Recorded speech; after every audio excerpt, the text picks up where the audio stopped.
Welcome to the next meeting in the series Seen from Poland, a point of view of the Institute for Security and International Development. When we are recording our conversation, the most important, groundbreaking perhaps, NATO summit in Madrid is about to begin.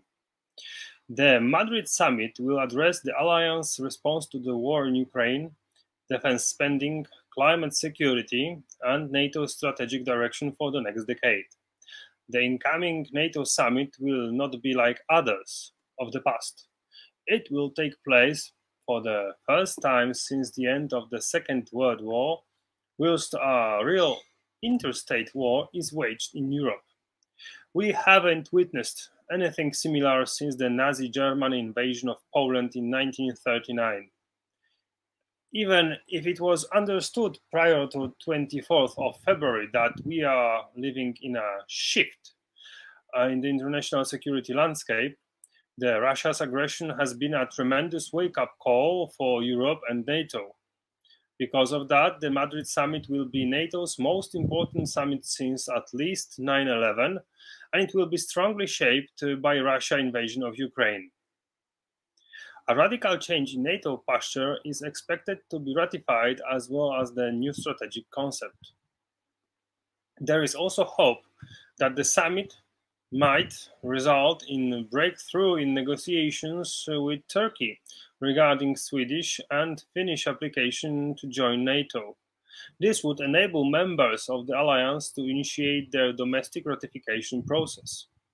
When the highest leaders of NATO countries meet, an alliance which guarantees the security of the entire West and stabilizes the situation globally, it is worth asking experienced analysts what the real expectations of the summit are.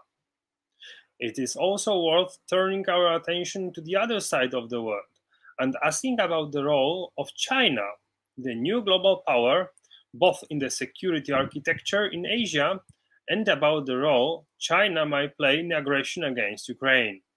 This is why today I have the honor of speaking with General Ben Hodges, the former commanding general of the United States Army in Europe.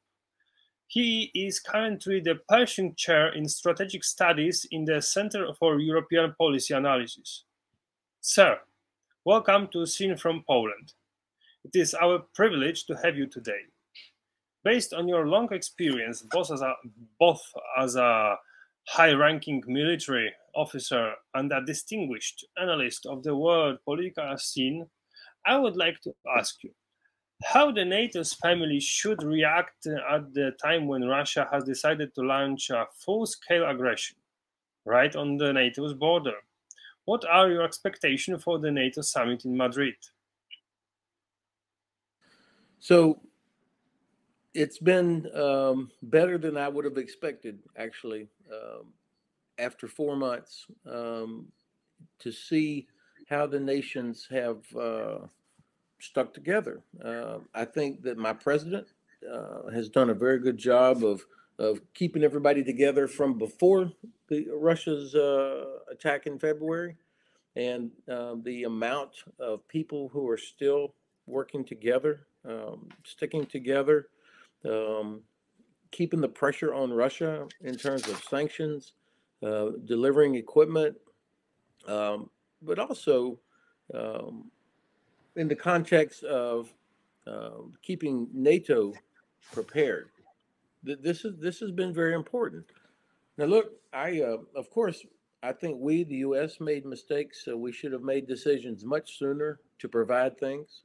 But today, after just 4 months, the amount of equipment and money and ammunition that's being provided, the training that's being provided, the fact that the EU is extended under all this pressure, took the step to offer candidacy to Ukraine.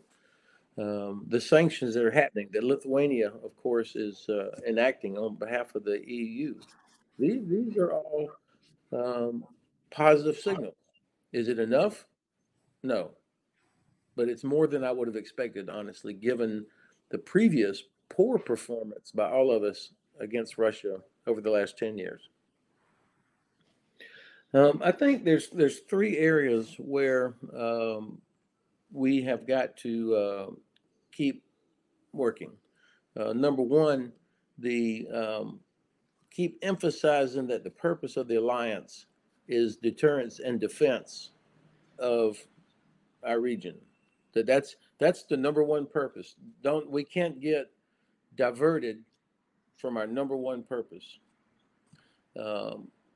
Number two, I think that we have got to figure out how to improve, and obviously number two is connected to number one. How do we improve our logistical operations and capabilities? None of us, not the United States, not Poland, not Germany, not France, UK, none of us has enough ammunition or transport capability or the other things that are needed to conduct sustained combat. That we, based on what we have seen from Ukraine in the last 4 months, the amount of ammunition and logistics is huge. The third thing is, of course, at the strategic level, getting Sweden and Finland into the alliance. This is going to so much improve our security and stability in the Baltic region and in the Arctic region. It will give us a huge advantage on top of what we already have with Russia. So we need to get this done. And that really then goes to the fourth thing. We have got to have a Black Sea strategy that includes repairing our relationship with Turkey. We have not done a good job, the United States or the alliance, with thinking about the Black Sea as a region. We have instead, we talk about Ukraine as if it's an island. And so Turkey has no confidence in us. And so now we're in a situation where Turkey is blocking Sweden and Finland from joining the alliance. They have not been as helpful in the Black Sea as they should have been over the last few years. And now, because of their sovereignty over the straits, we're not able to move additional naval capability, if we wanted to, up into the Black Sea. So I said three, but those are the four things. Remember why the alliance exists: readiness for defense and deterrence and defense. Improve our logistics. Get Sweden and Finland in there, and then number four is a strategy for the Black Sea region. Thank you for your reply. I would like to take the advantage of your presence and ask for your opinion on the role that China is playing or could play in the situation in Ukraine. Following talks with China Defense Minister in Singapore this month, the US Defense Secretary Austin warned China against what he called provocative and destabilizing activity near the disputed island of Taiwan.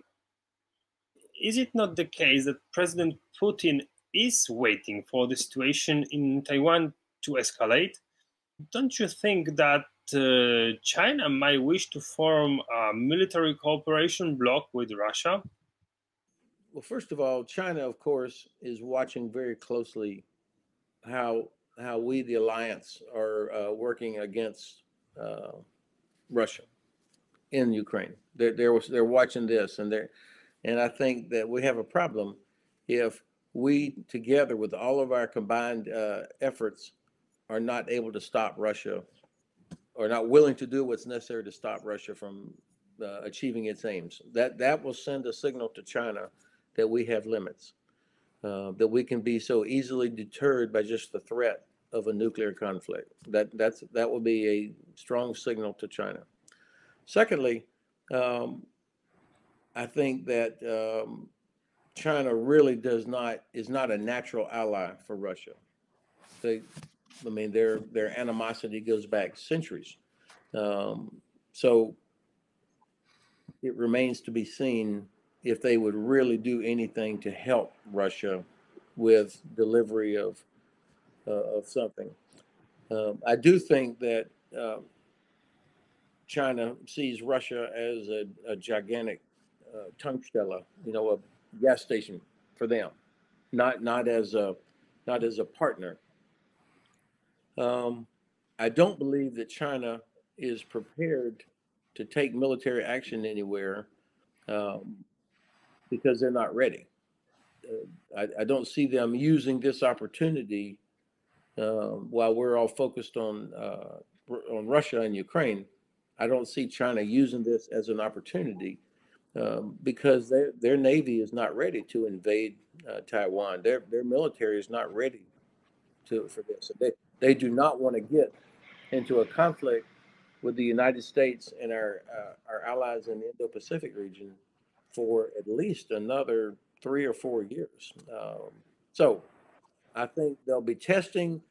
They'll watch to see how much do we have the air and missile defense and the long range precision fires necessary. But I don't see them initiating something yet. Sir, thank you for your answers, which are all the more valuable coming from someone who knows American and Atlantic politics very well. I hope that we will be able to talk again in the near future. And I would also like to thank our listeners for their attention and invite them to the next meeting in the series Seen from Poland, which will come soon. Thank you very much.